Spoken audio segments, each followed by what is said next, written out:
everybody, welcome to Fly Me to the Philippines. Hi guys, today we're going to react to your 576 comments to their interview with Tony, which has received over 100,000 views in the first 2 weeks. Our channel's only been at it for 45 days. Stick around, we're going to give you a recap. If you haven't seen our early work, we're going to show you highlights from multiple videos that might interest you if you're already here watching this channel. You'll get to take a sneak peek. It's like the top 20 on Netflix. Chrissy, it's like the top 20 on Fly Me to the Philippines. Yes, and you have to watch this. Chrissy has a video. She talks about what happens when she was online dating and the video conference starts and the man doesn't have his clothes on. First, we're going to go ahead and go through your comments and we're going to discuss the reactions that people had. 576 people wrote in. Some people had very, very strong comments. Let's hear what they had to say. Let's go. Let's go to the videotape. So we want to respond to some of those comments. First, let me review with you the most watched sections of the video. In addition to the preview, people wanted to see this section right here. It's in terrible shape, and I ended up going to their family home in the mountain one day and I found this baby in the house. He was just standing holding onto the cot. He was emaciated, he was sick, he was tired, So Tony takes the baby back to Dumaguete and he spends 18 months in a house up until the day he's arrested. Yeah. And you know, it's so interesting. I don't know if some of the people who wrote comments watched the entire video, but many people bashed Filipinas in general, Chrissy. They said what? They said that Filipinas are just after of the foreigners' money, the assets that they can get when they marry them, and a lot of it. A lot of that commentary. She teamed up with Tony. He didn't really have a job. He didn't have any money. He was older, and she's been with him now for 6 years. They have 3 children, 5 and under. He has no pension. None of the things that people said Filipinas are motivated to acquire was he able to give to her. They live in a very simple living. Very simple living. Their rent is less than $100 per month, and they all live in one room. And they've been living that way for the last 2 years that they've been in Cagayan de Oro. One of the things that we heard a lot from people is why didn't you just expose some of the holes in Tony's story? And you know, we did edit the video. It was probably 49 minutes of video we had. We're new at this. It's 45 days into our YouTube experience. Tony is a well-established member of the expat community in Cagayan de Oro. We've met his family at expat meetups. And it's a fine line to tread between acting like you're the news and you trying to get to the bottom of a story and you know, accommodating someone who's volunteered to give their story on YouTube. But I will tell you that we did edit out some comments. Tony made a couple of comments that were kind of bashing the social services. He didn't have as straightforward an interview as we showed, so we edited out some of those comments on our channel. It's not our position to bash Philippine social services, Philippine judicial system, judges, lawyers, or police. We really don't want to participate in that. So we did edit out some of Tony's opinions that he expressed, was willing to express, even though he was still on probation. We thought better to take those comments out. One thing that I edited out, and maybe I shouldn't have, Chrissy, Tony, you know, I asked him if he went to university. And he said no, he hadn't. Yet he said that he was a consulting engineer. And in America, you know, we don't use the word engineer unless somebody has an engineering degree. And many of the comments were like, hey, wait a minute, this guy was an engineer.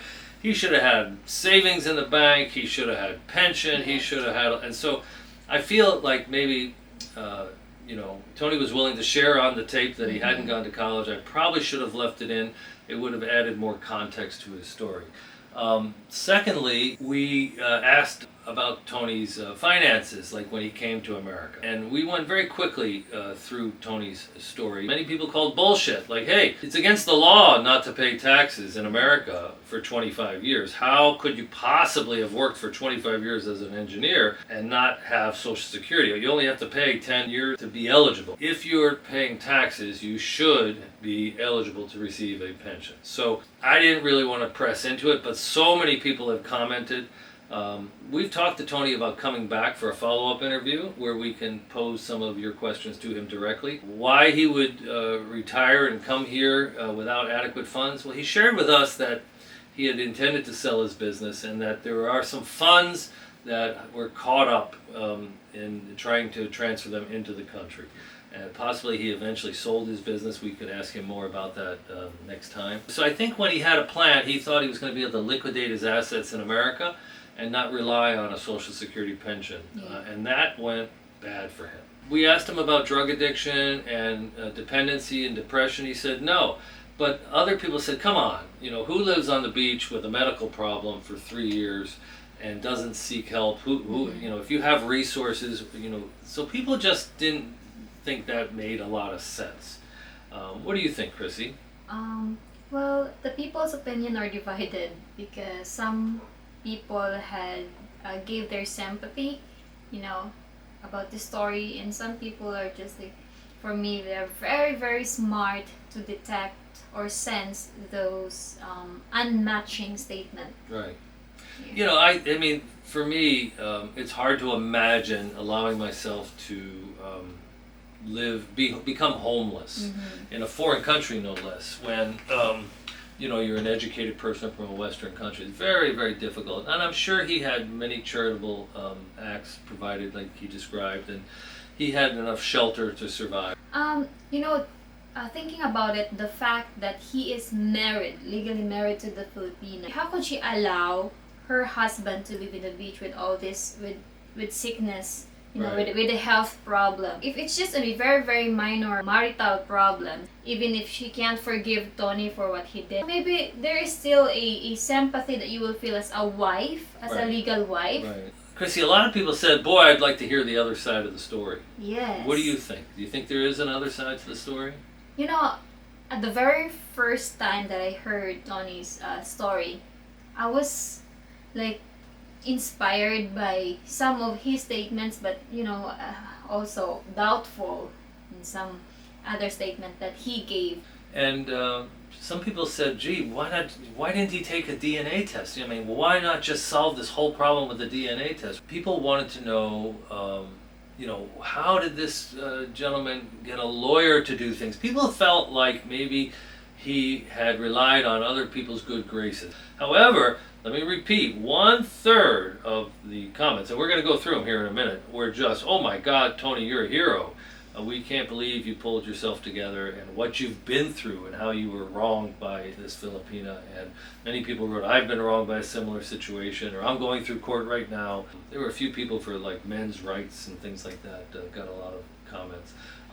So there were people that didn't doubt him whatsoever. And we know Tony because he's part of the expat community. He started out delivering donuts up the street, and gradually they make hot dogs and hamburgers. And Filipinos are like fascinated with anything American, so they started buying his food that he prepares at home.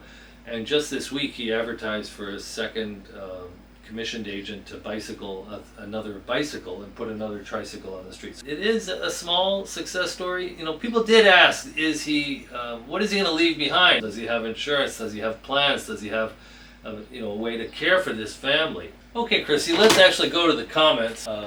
Joe Paquette writes, a heck of a cautionary tale. Being falsely accused can happen anywhere. 79 thumbs up and 39 additional comments. Let's see what people had to say. Did he ever prove the child is not his? Are there any DNA tests in the Philippines? We've talked about that. Joseph says, it happened to me here in the USA. Same here. Says that Billie Jean is not my lover. The kid is not my son. Michael Jackson. There are people tend to use this simp takes a baby that isn't his and is surprised there's consequences. Well, I tend to agree with that, but I don't like the use of derogatory. My goal is don't label and don't judge. And when you're responding to comments, I think it's best if you don't use derogatory terms like simp. But the point is, when he told his story, I was thinking, oh my God, you took a baby that wasn't, you took a baby away from the mother. And why you went to go see the baby in the provinces, I don't really understand. Like, that didn't make sense, and we need to follow up with Tony if we get the chance. What do you think? He went up and grabbed the baby. Well, according to his statement, it just happened that he went up to the place and then he saw the baby that is so...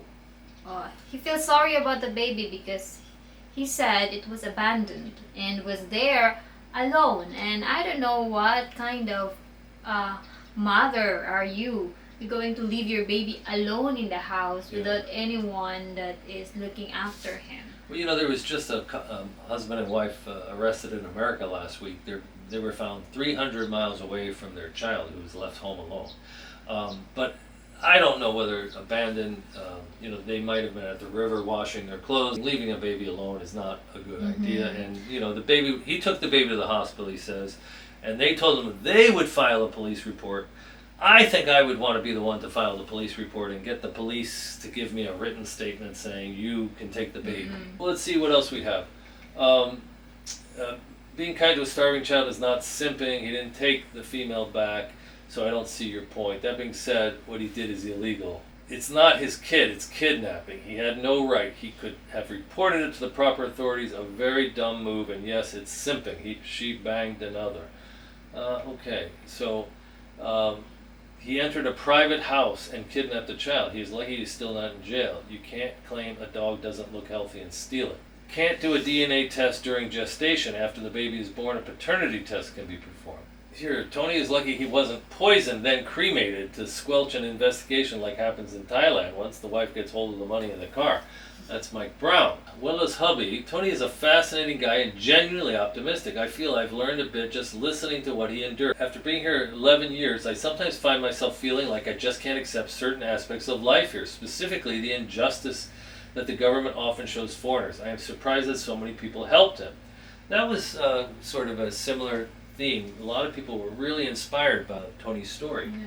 This is very, very common. Amazing story and amazing fortitude of Tony. I wish him and his beautiful, happy family healthy lives. 19 thumbs up. Comment below, what would you want us to ask Tony in a follow-up interview? So, what we want to do now, we promised you that we would show you the highlights of our channel after 45 days. Let's go to the video. And this is our channel, and these are our popular uploads. We have 100,000 for the Tony interview. We have How to Meet a Filipina, Chrissy Tells All, 20,000 videos. This is our second most popular video after 45 days. How to Find a Low Maintenance Girlfriend. My Journey is the fourth most popular video. I tell my story about how I was in America. I was feeling despair. I didn't have the social life. My money wasn't going as far as I wanted. Why I thought about the Philippines, what drove me to come to the Philippines. We actually get more subscribers from people on a percentage basis from people who watch this video than any other video in our library. And then Chrissy Tells All Part 2, why Filipinas like expats. You know, what is it about our big noses and our white skin and our foreign culture, and you know, why are Filipinas, other than the obvious financial advantages?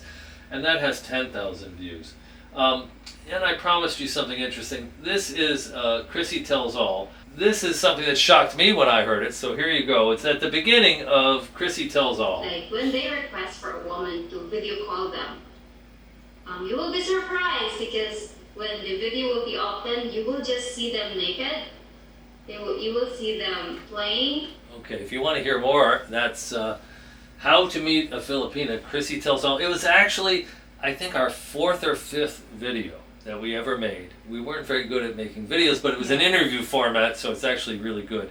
We only got like 200 or 300 views in the first week we published it, but we noticed like every day we'd get 20 views or 20 views and then 40 views, and then we'd get like 20 an hour, and like this is the little train that can, you know, I mean, it just goes up that hill, goes up that hill, it just pushes along and pushes along, and it took like, it never did anything very rapidly, but people like this video. It has the longest watch time next to the travel video. I have a video on travel that hardly anybody watches. Well, let's go for it. This one on Philippines Top 5 list, that one, people really like that one too, but the algorithm kind of lost it. I think it'll come back. We tell you what are the top 5 most popular, what are the top 5 most modern, which cities have boardwalks that Westerners like, which cities have the best beaches. This is a really funny video on how to investigate Facebook. I have something with you guys. I deceived a foreigner. And I think you know who's that foreigner. Yeah, I'm the guy. Anyway, so this video... and he's not with you. here we call BS. A lying Filipino would say, I left my phone charging at home. Oh, there was no electricity. You went to the waterfall with your family. It was a church outing. Yes. Or, I went to this friend and they don't have internet. So there you go. People love that video. It did well. It has 9,000 views. But as a brand new channel, a lot of our content didn't get seen, and we have 35 videos, and YouTube is really just promoting the most recent ones, like Tony's, which had 100,000. This video, we had Chacha, the Morena Filipina, over, and Carrie and her are... what we call talent. The 5 people at the same time, and Chrissy revealed everything. How to seduce a Filipina. That's really about how to crush the competition. If you start talking to a drop-dead gorgeous Filipina, you can bet your bottom dollar you're not the only guy out there that noticed this opportunity. And if you want to clear out the competition, we teach a technique here that is just based on scientific research, actually, some psychologists and some studies, how to accelerate intimacy. Our house tour last week. The new house after 1 week and show everybody the subdivision. Come on guys, welcome. We show where we currently live. We're in one of the rooms of this house now. We thought the couch wasn't going to be very comfortable, but it turns out the couch is quite comfortable. So you'll get to see the entire house. We're renting a single family home for 45,000 pesos. And when it comes to money, we give a tour of the last place we lived. This is the view across the street. And it was kind of the catering. Yeah, so here it was, we had a catering company operating in the subdivision. Oh my God. We have a whole video called We Surrender, where we talk about the dog noise and the catering company unloading the trucks at 2 a.m. And then we give you a complete budget breakdown for the old house. So you just have to add 10,000 pesos and maybe 50% more to the electric bill, and you got our current budget. But if you're interested in what it costs to live here on my budget in the Philippines, actually, all of our videos, we really liked it, and we're just waiting for the people to find it, because I know there are also people that will like our videos, but when we talk about the number of views, well, those top videos that we have shown are the top videos that are most watched by people, and you might also like some of our videos that you haven't watched yet. Yeah, because when you're we monetized our channel in 30 days, and high five, Chrissy, because that was amazing. Yeah, couldn't have done it without her. But nobody really watches those videos that you make in the first 30 days, and we actually made a couple of good videos. Yes. Do this and then you are rich. That has the longest watch time of any video. So it's a 23-minute video, and people watch more of that, and we get more thumbs up on that video than as a percentage than others. We went on a 30-day honeymoon before the marriage, 11 Airbnbs in 9 cities. We went all over the Philippines. If you're interested in touring the Philippines, seeing what Dumaguete, Bohol, Tagbilaran, Cagayan de Oro, Makati, BGC, Davao, we went everywhere, Boracay, El Nido. We did it all in 30 days. We show you the Airbnbs. We show you what we paid. We show you a lot about where we were. That's a great video. It took off initially the first 24 hours, but then the algorithm just doesn't know it's there. But that is a really good video. Chrissy tells her life story in Chrissy Story. Very interesting. Chrissy had a job as a housekeeper, and the grandfather asked her to leave her door open at night when she went to bed, and she didn't last at that job very long, did you? Because I sensed a danger, so I did not ignore that danger, and I just lived. I've been a road warrior, and I have 10 tips that I think, tools and tips and hacks and approaches before traveling to the Philippines, or even during travel. That is the single longest playtime. It's a 16-minute video. More as a percentage, people stay on that video and watch it longer than any other video, first or second. But it's a month old when the channel had 200 subscribers. It only has 1.3 thousand views. Again, if I took it down and I republished it, Chrissy, I think we'd get 10 times more views. Yes. The content is really liked.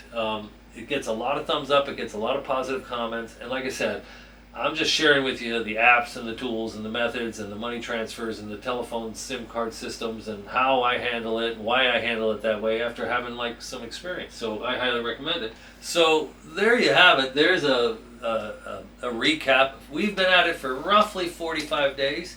We have 200,000 views. Our video with Tony has over 100,000 views. We're really enjoying it. We're off to the races. Comment below subjects that you'd like to see us make a video on, and we'll take a look at them, and we might react to them in the future. Chrissy, what are your thoughts about the whole 45-day YouTube experience? Well, we did a lot of effort for those videos, and we are so happy that there are a lot of people that appreciate our efforts and watch our videos, and I hope that you will watch all of our videos and our future videos. From Fly Me to the Philippines, don't forget to give it a thumbs up and subscribe. We appreciate it. We need that help. Thanks again for watching. Till next time, guys. Bye, guys.